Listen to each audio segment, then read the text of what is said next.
first time I ever had intro music. I was at this kind of urban gritty club in Chicago, right? And they were like, "Y'all ladies and gentlemen, make some noise for my man, Mr. Tommy Simbazo."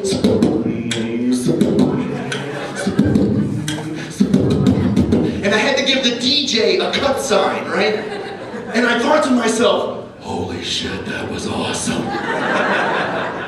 And it got me thinking, like, more jobs should have intro music for whatever the hell you're doing. Like, man, what do you do? You're an engineer, and what kind of engineer? An electrical, and who do you work for? You didn't even know the fucking name of your company. I'm an engineer, what kind? Electrical? For who? You've never heard of them. They're in Canada.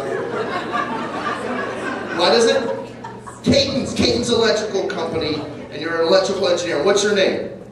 Yasmin. So Yasmin, this would be your intro music for when you're coming into work. You hear like, "Y'all ladies and gentlemen, make some noise for the girl about to power this crib, Yasmin!"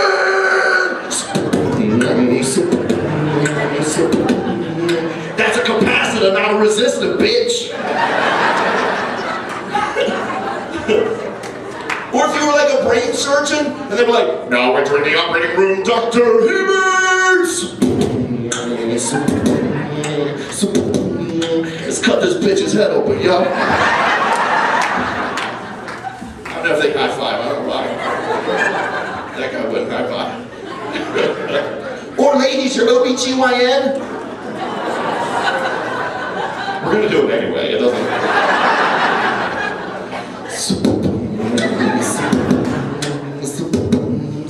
I'ma slip a pinky in it, girl.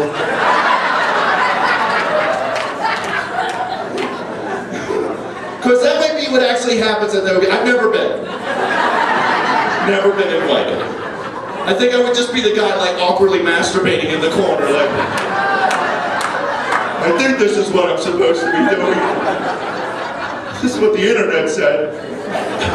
Because guys, we don't know. For all we know, you ladies open up the door, there's a trail of rose petals leading in.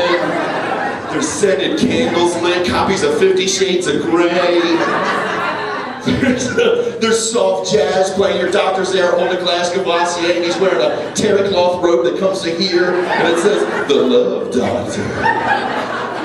And he's just like, "Oh, I didn't see you there. Please come in and make yourself uncomfortable." Where guys, for us, if we had to go to the OBGYN, totally different entrance for our doctor, right? Because first off, we'd be scared shitless because we're wearing nothing but a paper robe in this position. Right? We're just shaking like one of those dogs in that Sarah McLachlan commercial, like, "Because of the angels, let them show." Right? And then the lights would go out like, and the smoke machine would start up like, and then music would start like, and then lasers would be like, pew, pew, pew, pew, pew, pew, pew. And you hear the announcer, "Ladies and gentlemen, now entering exam room 4, a graduate at Johns Hopkins University, weighing in at 270 pounds, give it up for Dr. Freddie Fingerbang Goldstein." And he'd come in, "I won't go down without it." And then he wouldn't even use anesthesia. He'd just knock out a folding chair. You'd wake up with your shirt on inside out and a glove still in you.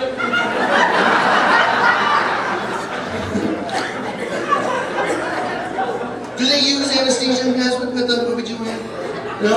That just rapists then? Is that what it is?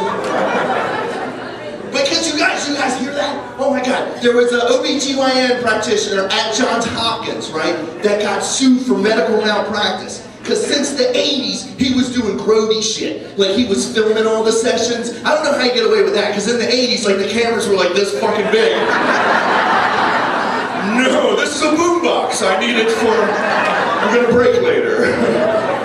So I put down this cardboard.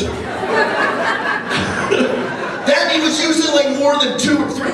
He was going full Muppet on these women, apparently. Full Muppet, that's the medical term. It's on WebMD, if you look it up. It just says, "It's not easy being green," that's all it says. But he had 80s, this guy was doing it, and they just caught him like 2 years ago. There had to have been a town. There had to have been some point where he came into the room, he's like, all right, ma'am, I'm just gonna numb the area. No.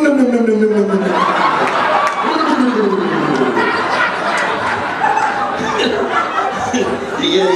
No.